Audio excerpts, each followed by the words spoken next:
In this part, I'm going to work on a new section using a layout property that's super handy for web design, the grid layout. Let's get started by adding a new section with just one wrap inside. I will go ahead and set the padding and background color for the section first. Quick and easy. Now, let's move into the wrap settings and change the layout type from Flexbox to grid. Once I do that, you will notice a few extra options appear. What I want here is a grid made of 2 elements in a single row. So I will choose the 2-column layout. Cool!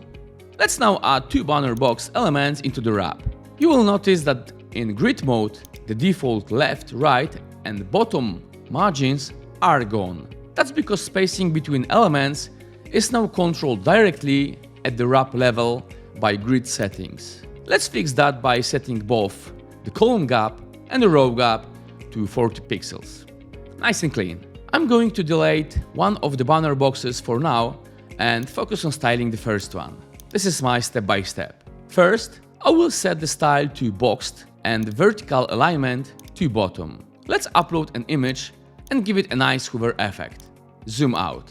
Then, I will fill in the rest of the content: title, subtitle, and description. I also want to add a subtitle and an excerpt to the hidden elements that will show up on hover. Then, I will go into the styling tab to entire box. Set the wrap width to 100%, change the background color, and update all the text colors to white for better contrast. Once that's done, I will duplicate this element 3 times, so I end up with 4 boxes in total.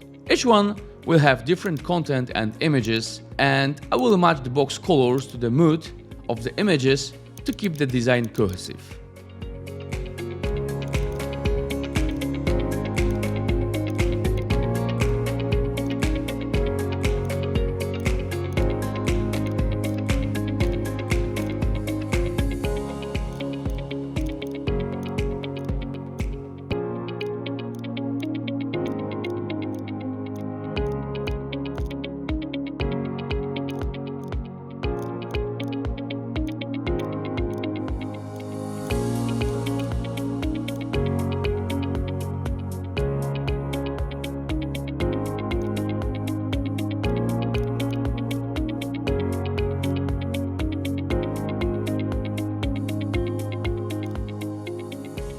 Now, let's move on to the second part of this section, where I will use inner containers. Inside this wrap, I will create 3 inner containers. One on the left and right, I will add text, and in the center, I will place an image.